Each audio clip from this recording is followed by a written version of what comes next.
Welcome to this episode of Agri Round Up with Dr. Ashok Gulati. We are recording this in the midst of the start of the Trump trade wars. President Donald Trump has announced that he is going to impose retaliatory tariffs on countries from April 2. There is a temporary reprieve for a couple of countries. India's Commerce Minister, Mr. Piyush Goyal, was in the US to discuss a bilateral trade agreement. He has just returned and will present a statement in Parliament. We don't know what the negotiations were yet, but we do know what the situation is on India versus US tariffs, trade, etc. And we will discuss some of those details with Dr. Ashok Gulati today. Thank you for joining the show. Thank you for having me. Dr. Gulati, Mr. Trump has said that India is a tariff king, but now India has been convinced to reduce tariffs. We don't know the details of that statement. India has not said anything about it yet. But the US Commerce Secretary has said that unlike what India wants, agriculture will have to be part of the trade negotiations between India and the US going on right now. So we'd like to understand from you if India should go ahead and impose retaliatory measures such as China has on these announcements that are coming out of Washington, or if there could be possibility of a win-win between India and US, given the trade trends are very different between China and India with regard to the US. Well, let me start with the concerns that President Donald Trump has. The trade deficit of US vis-a-vis the rest of the world only for goods trade was $1.1 trillion. And over the last 5 years, this has been actually going up. In services, they have some surplus, but in goods, they have massive deficit. Of course, the biggest villain in the game is China, because China is contributing maximum deficit to the US trade in goods. But that also allows the US consumers to enjoy cheap products. Somehow Mr. Trump feels that he has to reduce this trade deficit, and he is using tariffs as not only revenue making, but to set the trends, and he feels that the rest of the world has taken undue advantage of the US. There is no doubt that what he's saying, the tariffs in US of all the goods, 3% import tariffs. Vis-a-vis a country like India, 17% for all goods. And actually for agriculture, even the simple average is 39%. Right? For agriculture goods in US, it's about 5%. And in India, 39%. So you can see more than 7 times higher tariffs that we have. So when Mr. Trump says that India is the tariff king in the world, and he has exposed India to the world on this, there is some truth in that. There is no doubt. Your question, should India retaliate if they put tariffs on all goods, eye for an eye? You know, Gandhi used to say, eye for an eye will make the whole world blind, so the whole world is going to suffer. But he is trying to reset the entire global economy through this tariff mechanism, and he is very committed to that. It's not that US will not lose. US will also lose in the game, the consumers, because the domestic inflation of US may go up. But his bet is that he will bring the energy prices down and other prices if they go up. But trade balance, he has to reduce from 1 trillion plus to much, much less. So on that basis, China has retaliated, and China is in a perhaps position to do that also. I don't think India should have a combative position of retaliation. My feeling and our calculations show India can cooperate in a very constructive manner, and it can be a win-win situation for both the countries. How? good silver lining is that when Mr. Modi and Mr. Trump met, they announced Mission 500. That is, by 2030, the bilateral trade between the two countries will have to, at present it is less than $200 billion. So this has to be taken to 500 billion, more than double, right? And this is in 5 years. That means both sides are open for both-way trade. It's not one direction. Now, where India can open and accommodate US interests, and where US can open and accommodate Indian interests. That's where we have to find out, and that's what all the negotiation is about. My feeling is India is the biggest importer of energy in the world, literally. 88% of our crude oil, gas is coming from outside. At present, we had been relying heavily on Russia or Gulf countries and not on US. So India can actually diversify its imports of energy so long as the prices are matching when they are buying it from the Gulf or from Russia. If the US can match those prices, there is no harm in diversifying and accommodating US interests, because as President Trump says, they have the largest reserves of oil and gas in the world. Drill, baby, drill. And he is going to do that, and that's where he feels he will bring down the energy prices and actually will not allow the domestic inflation to go up. So he will compensate his domestic consumers on that front. So that can be a very, very win situation. If you like, you can top it up with some defense purchases. You need all these fighter jets. Whether you get it from Russia, or you get it from France, Rafale, or you get it from F-35 from US. So these are the big ticket items on which you can accommodate much of the US interest. Because the deficit, trade deficit with India is the 10th country in the deficit ranking. China is number 1, EU is number 2, Mexico number 3, and like that Vietnam in fact is way above us, and we are at the 10th. So it's about $45 billion of net trade deficit that we impose on US. But then many other goods in which we can gain. My feeling is this fight between China and US on this retaliatory tariffs, there would be some space vacated for textiles and leather goods which are labor intensive, and we need to promote those. So that space which will be vacated, I think India can enter into that, and it can be a very good strategy for India to get into those. Besides that, agriculture is a little sensitive for us because our tariffs are way high, but we can accommodate many of their interests. I'll give you one example.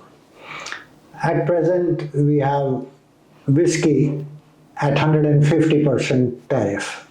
Bourbon, already they are talking 100%, 50%, but many other wines, whiskey, the same thing. The European Union is also asking, all this. How many people and how much import will be there of that? I think India, to me, all commodities that have tariffs of more than 50% are outliers, and that's what makes India as a tariff king. If you bring those which have 150%, 100% duty or 80% duty to 50% in one go, and if an industry cannot survive even with 50% protection, then it's not worth protecting that, frankly. What about farmers, Dr. No, Gulati? I'm coming to that. In agriculture, what are the tariff rates? The biggest agriculture import that is coming from US to India is almonds, 10% duty. Apples, 15% duty, 1.5. If almonds and apples can come at 15%, why do we have an import tariff of 100% on walnuts? That is their interest, let walnuts also come. So if you are consuming almonds, you can also consume walnuts at 15%, 10%. So you can interest. India's agriculture tariffs are literally the highest. Think about rice. We are the largest exporter in the world. In the world, we export more than what Thailand plus Vietnam plus Pakistan export. And we have an import duty of 70% on rice. Why do we have that? It's total irrationality. Right? So you can bring all these duties down where rice, even 10% duty is sufficient for you. But Dr. Gulati, I agree with what you're saying. That's how an economist would think. But reducing duties on something like rice must be a politically sensitive issue. Not at all. We are the exporter, largest exporter in the world. We don't need protection. If some broken rice comes from Vietnam, what's the problem? So put that to the ethanol plants. What about dairy? Dairy surely is a big political... I think the biggest export of US agriculture is soybean. And that's what is going to be hit in the retaliatory tariffs that China has imposed on soybean. They have put 15%. It's all, China is importing, their domestic production of soybean is about 20 million tons, and they are importing 105 million tons of soybean, primarily from US, Brazil, Argentina, these countries. And it's all GM. It's all GM, okay? And this is for the hog industry, all pork. So they import a lot of protein to be converted into animal protein, and then they eat those animals. India has taken a stand that GM will not be allowed in. Now GM, and we put 50% import duty on soybean. Now GM will not be allowed when your own BT cotton is GM, and GM is already in the food chain. You are importing soybean oil at 20% import duty, but you do not allow the soybean to come in, and the duty there is 50% plus the GM wall. So these are going to be contentious issues. Because if you say, I will not allow GM because my food system, we don't want that, they'll say they're already there. Your BT cotton is already there. So this hypocrisy of India in terms of no, we cannot, it's an ideological stance, fine, then you stop BT cotton also and be the biggest importer of cotton in the world. All the revolution that took place in cotton was because of BT. Now if you don't have BT, you will be today the biggest importer after China, second biggest importer of cotton in the world. So we have to look at in the medium to long run. The only way is to invest in R&D, increase your productivity, increase the efficiency of your value chains, and you can get markets from pomegranates to mangoes to bananas to many of the other agricultural commodities, including rice, you can enter. So, but you will have to accommodate some of their interests. Soybean is one, corn, that's maize. Again, it's all GM. Now, you don't want to bring in, but your productivity is 1/3 of the productivity of US literally in corn, and they put 125 million tons of corn into ethanol. You can allow corn to come in and put it in ethanol because you want 20% blending. You are putting rice into it, sugarcane into it, which is all water. In fact, you should have lesser water and let the maize come in and put it into the poultry industry, so your poultry will become more efficient, and into the ethanol. So if you play your cards smartly, even in agriculture, there would be a few commodities in which the sensitivity will be more, and dairy is one. Because dairy, we have an import duty on skimmed milk powder to the tune of 60%. And 60% is too high. Our dairy exports, ghee and all that is going at 15 to 17%. So they will say, hey, you are coming to my country with 15% and you don't allow my product to come at 60%. That's where eye for an eye, and India may have to accommodate some of that.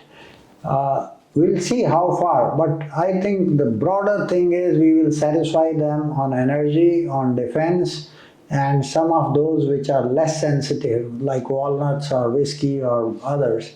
If you bring it down, those import duties. But 2-3 major commodities, wheat, we impose 40% duty, wheat is their interest. Corn is their interest, we impose 45% duty. Soybean is their interest, we impose 50% duty. That you can negotiate, okay, over 3 years, we will gradually bring it down. And in the meantime, invest and increase your own productivity and make it more competitive. That's what I was going to come to, Dr. Gulati. So it's one thing to take an economics-based decision to reduce the duties because it's in our own interest, but that cannot be a standalone policy, right? It needs a lot of backup policy action so that the domestic agriculture sector becomes competitive enough, because right now it isn't competitive enough, and therefore all this protection is being given. So what are the follow-up steps? No, I don't think that our agriculture is not competitive. I don't believe that. In fact, the subsidization, if you look at the OECD reports of producer support estimates, US or OECD countries as a whole, they are protecting their agriculture to the tune of about 14%, 15% of the value of agriculture output. We are taxing our agriculture. We put all sorts of controls on our exports. Our agriculture, 80% is pretty competitive. But at the drop of a hat, because the moment our domestic prices start going up, what happened to wheat? We could have been exporting wheat. But then we put export control. No, you can't export because domestic prices will go up. And then we put 40% import duty. Nothing can come. We want to live in autarky. Now, that's not how global trade will flow. My feeling is, except edible oils, and even on pulses, you can be very self-sufficient because you have skewed the incentive structures in favor of rice and sugar, which are because of these subsidies on fertilizers and free power and whatnot.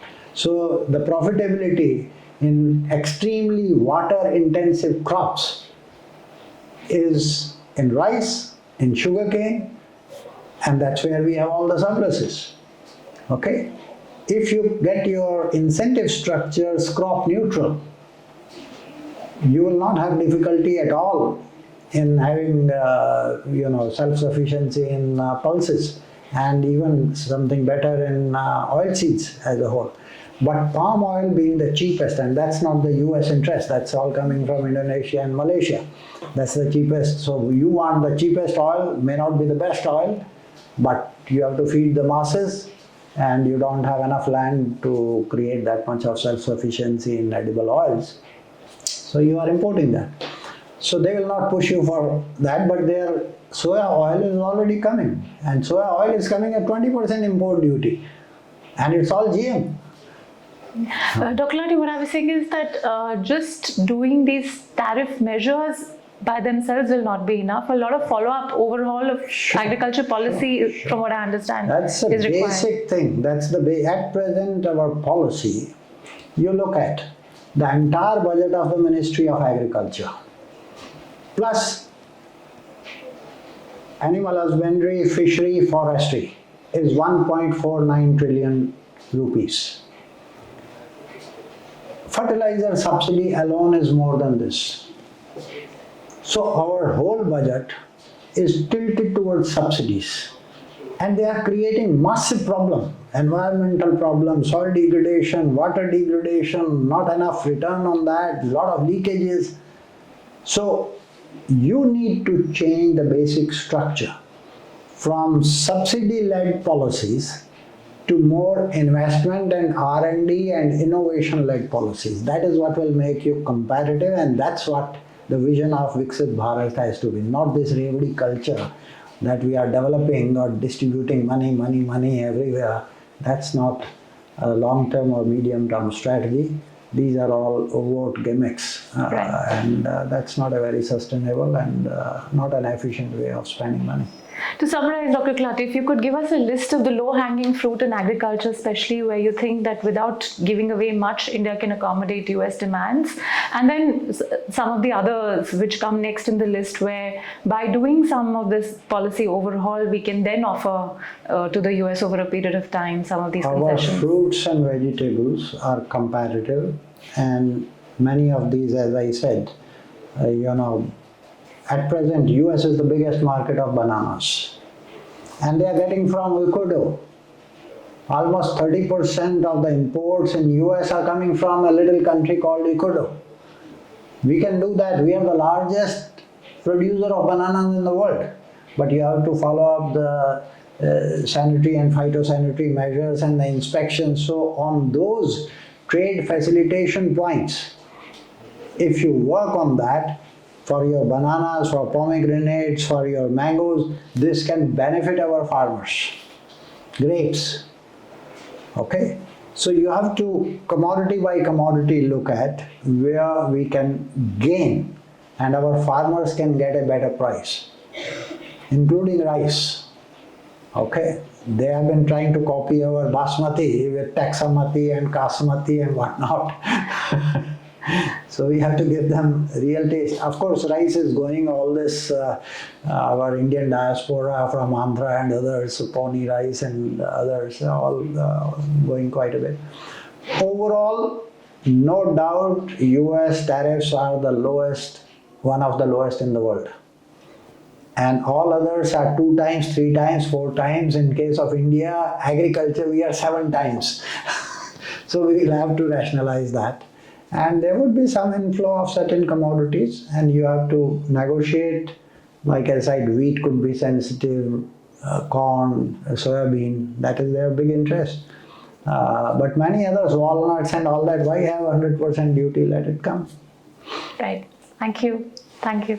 Thank you very much. I hope it can be a win-win situation if we play our cards smart. Thank you.